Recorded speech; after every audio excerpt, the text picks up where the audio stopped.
But we'll start off by talking about Rahul Gandhi's rally in Pune. उनकी छात्रों की गूंज की सीरीज में आई थिंक ये चौथा इवेंट था.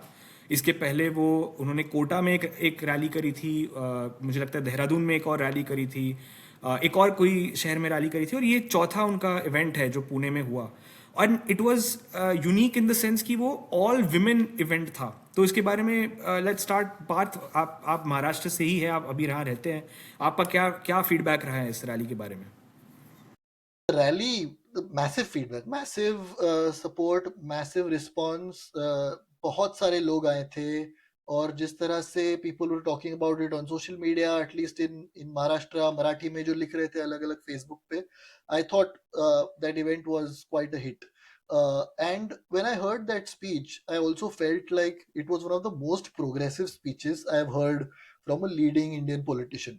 ठीक है. और अगर हम देखें राहुल गांधी का जो रीच आउट है टुवर्ड्स जेनजीज, उन्होंने कहा कि स्मैश द पेट्रियार्की, और एक तरफ when you contrast that with Narendra Modi speech saying कि लड़कियां गाली देती है तब कल्चर शॉक लगता है, तो you know that contrast couldn't B sharper after last night speech. The entire event was very progressive. जिस तरह से राहुल गांधी ने स्पीच दिया, काफी इलेक्ट्रीफाइंग स्पीच था. और एक तरफ हम देख रहे हैं कि नरेंद्र मोदी और बीजेपी के लोग 15 साल की लड़कियों से सॉरी बुलवा रहे हैं, माफी मंगवा रहे हैं. तो ये कॉन्ट्रास्ट बहुत स्टार्कली नजर आ रहा है मेरे हिसाब से. आई थिंक राहुल गांधी का एक लर्निंग कर्व भी मुझे नज़र आया कि ये विमेंस एम्पावरमेंट वगैरह की बात आपको याद होगा, ये 2014 के इलेक्शन कैंपेन में भी उन्होंने की थी, पर उस वक्त वो बहुत थियोरेटिकल लगता था. इट डिड नॉट सीम कि उसका किसी को पर कोई असर पड़ रहा है. I am sure his intentions are all good even then, but it was not really connecting. This time I felt that he has a very good comfort level, and he's not. Otherwise, there's always been this tendency in the Congress कि we will only interact with those who are from a disadvantaged background. But this time Rahul felt confident enough to have a very good engagement with the urban Gen Zs also. ये comfort level Rahul का नज़र आता है जब वो केरला और तमिलनाडु में campaign करते हैं, कि वहाँ पर जिस तरह वो खासतौर पे यंग विमेन के साथ कैंपेन करते हैं, वो एक अलग लेवल का कंफर्ट नजर. तो पहली बार मुझे वो उस जोग्राफिकल सेक्शन के बाहर मुझे उनका ये कंफर्ट लेवल नज़र आया. तो एक डेफिनेटली एक लर्निंग कर्व है. और इनकी जो इलाहाबाद प्रयागराज वाली रैली थी वो भी काफ़ी कामयाब थी, और वहाँ तो एडमिनिस्ट्रेशन ने अपेरेंटली सीवर का पानी छोड़ दिया था, और लोगों को काफ़ी मुश्किल से वहाँ पहुँचने में बहुत दिक्कतें हुई. चलो, कम से कम महाराष्ट्र में डूज एंड डोंट्स बहुत थे, लेकिन सरकार ने अड़चन कोई नहीं डाली उनके लिए. सो ये दो सक्सेसफुल इनके ये छात्रों के गूंज अभी इवेंट्स हुए हैं. And also, just to add to that, I feel that after the CJP protest, जो माहौल बना है देश में, I think he is actually capitalizing well on that. उसका जो Gen Z outreach रहा है, he has raised issues, he has supported people who have protested. Delhi में एक साहिल करके एक लड़का है, उसको पेलेट की इंजरी हुई है आंख में, and he went with him to the police station and got an FIR filed. He sat outside the police station. He pressurized the police to file that FIR. So I think that whoever participated in that protest or whoever resonated with that protest, he is sort of capitalizing on that. On the other hand, BJP का भी एक Gen Z outreach का campaign शुरू हो रहा है, and I think they have appointed Nitin Nabin and Smriti Irani as in charge of that campaign. Now, Smriti Irani, if you remember, was the education minister when Rohit Vemula died by suicide in the Hyderabad University. Her own degree उसका कुछ अता पता नहीं है, L से कहती है कि वो डिग्री लाई है. तो ये कॉन्ट्रास्ट मैं बार बार कह रहा हूँ कि कांग्रेस और बीजेपी और राहुल गांधी और मोदी का जो इकोसिस्टम का कॉन्ट्रास्ट है वो ज्यादा स्टार्कली नजर आ रहा है. मुझे दो तीन चीज़ें लगती है. एक तो जब मोदी का राइज हो रहा था और राहुल गांधी, यूपीए सरकार थी और यूपीए के सरकार में राहुल गांधी का कोई पोजीशन उस समय नहीं था, तो उस वजह से ना राहुल गांधी की कोई क्रेडिबिलिटी नहीं थी. तो he would say a lot of good things, well intention things, but nobody would take it seriously, because लोगों को लगता था यार कि इट्स नॉट एज इफ ये कोई मिनिस्टर भी बने हैं, इट्स नॉट एज इफ ये खुद प्राइम मिनिस्टर बनने वाले हैं. तो there was some disconnect between the privilege that Rahul Gandhi enjoyed and the responsibility that he was willing to take.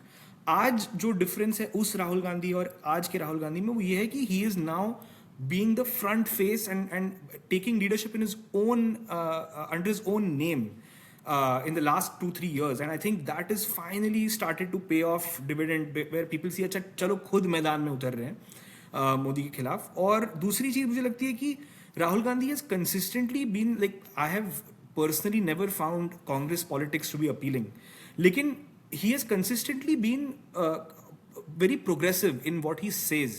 तो जैसे उन्होंने जो बात विमेन के बारे में बोली, मुझे लगता है कि वो बहुत आइकॉनिक लाइन साबित होगी, वेर ही सेड कि women you can have relationships with your brothers, with your fathers, with your husbands, but you don't belong to them. मुझे लगता है बहुत पावरफुल चीज़ है हमारे समाज जहाँ पे पेट्रियार्की की इतनी जड़ें मजबूत है. वहाँ एक तरफ नरेंद्र मोदी कहते हैं कि बच्चियाँ गाली देती है, हाय हाय कितनी बुरी बात है ये. उसी ईरा में उसी वक्त में एक ऑपोजिशन के पॉलिटिशियन विमेन को ये बोल रहे कि आप किसी की जायदाद नहीं हो. ये बहुत एम्पावरिंग मैसेज है, ये बहुत अच्छी चीज़ है. लेकिन जो डिस्कनेक्ट जिसकी मैं बात कर रहा था ना, कि एक तरफ राहुल गांधी की प्रिविलेज और पावर है और दूसरी तरफ उनके एक्शंस है, कांग्रेस पार्टी के एक्शंस है. तो मुझे लगता है कहीं ना कहीं आज भी राहुल गांधी जो प्रोग्रेसिव बातें करते हैं, is he a good enough political mind or political operator to impose and inculcate his personal vision and values on his entire party? वो अभी तक मुझे नहीं लगता he has been able to demonstrate that. जैसे उनकी 4 जगह पे सरकारें हैं already.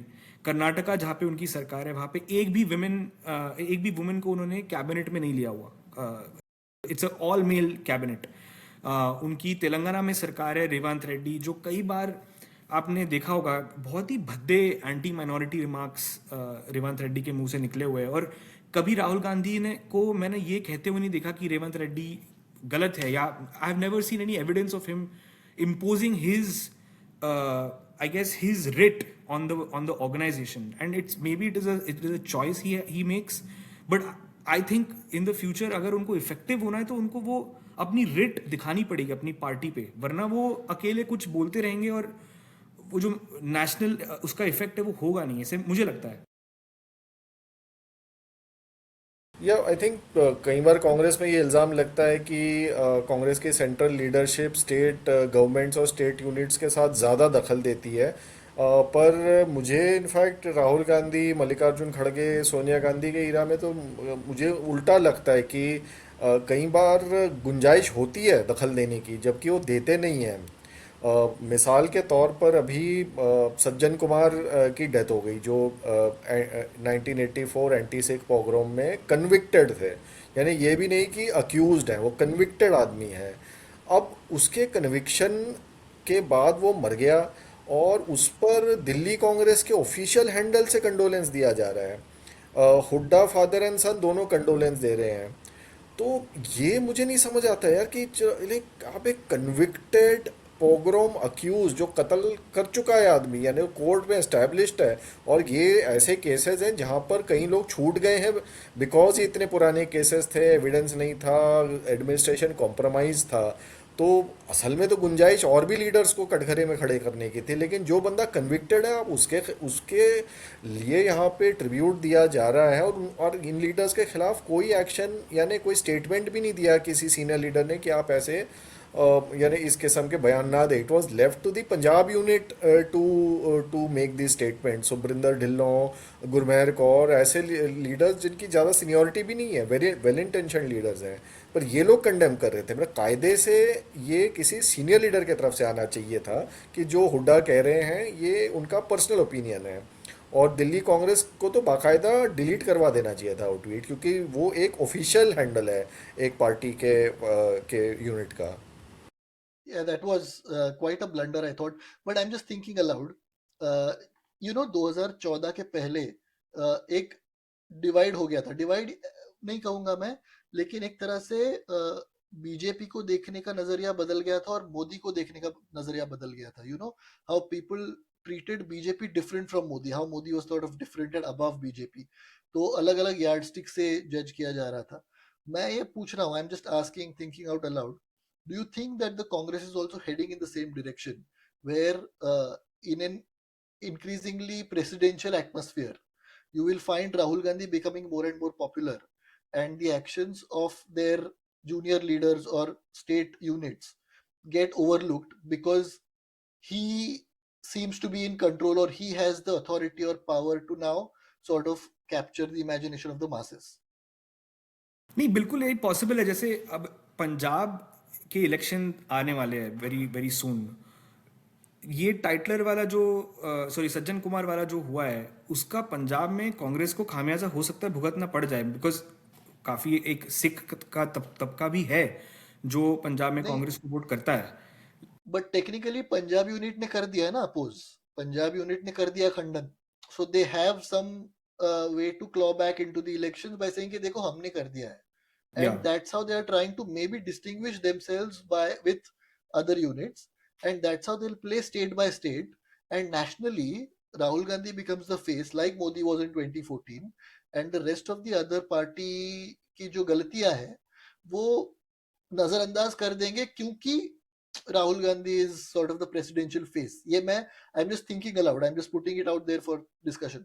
I think it's totally possible. ऐसे आई कांट से कि ये हो नहीं सकता, लेकिन उसमें एक डिफरेंस ये है कि Narendra Modi has a very tight iron grip over his party. कोई भी नरेंद्र मोदी की पार्टी का कोई भी लीडर मोदी के अगेंस्ट या मोदी जो चीज़ नहीं चाहे वो कभी बोल ही नहीं सकता। इट इज़ लाइक मतलब डिक्टेटरशिप है उसकी पार्टी में। मुझे लगता है इस वजह से लोग इतना ध्यान नहीं देते बाकी लोग क्या कह रहे हैं, बिकॉज दे नो कि Modi is the supreme leader, कोई और चाहे जो भी कहे। बट राहुल गांधी के बारे में वो इमेज नहीं है। राहुल गांधी के बारे में ऐसा कोई नहीं सोचता कि राहुल गांधी के खिलाफ कोई लीडर कोई बोल नहीं सकता या उनका वो ओपिनियन हो नहीं सकता। तो will that play out? I mean it's hard to say, time will tell. I think एक सवाल इसमें ये होगा कि क्या लोग अब तक जो ट्रैक रिकॉर्ड रहा और इसमें भी तब्दीलियां आती रही हैं कि क्या लोग कांग्रेस को राहुल की वजह से सपोर्ट करते हैं या क्या लोग राहुल को Congress being the default opposition की वजह से राहुल को सपोर्ट करते हैं। सो इसका हमेशा there has been a difference. For instance Kerala Tamil Nadu Rahul's popularity has always exceeded that of the Congress. Among minorities, his popularity has always exceeded that of the Congress. States like Goa, parts of the Northeast, always Rahul has been more popular, Congress has been less popular. In comparison, in Rajasthan, Chhattisgarh, Madhya Pradesh, much of the Hindi heartland, the Congress is more popular, Rahul is less popular. Congress tended to perform better in state elections, but underperformed in central elections. तो ये एक pattern रहा है। But I think जो अभी हमें 24 के बाद देखना होगा कि क्या राहुल उससे ब्रेकआउट हो रहे हैं या नहीं, कि वो I think it the jury still out on that we whether Rahul has moved out of that core demography of southern India plus minorities. Very yeah good point. Yeah Yeah, and the contrast with Modi is very clear. Ki Modi is consistently more popular than his party, which is why he is able to take BJP along, even though BJP itself may not be very popular by itself. 24 onwards वो बदल रहा है now that Maharashtra BJP did better at the state level and underperformed at the central level. So अभी वो change होता नजर आ रहा है, तो we are in very new territory now suddenly.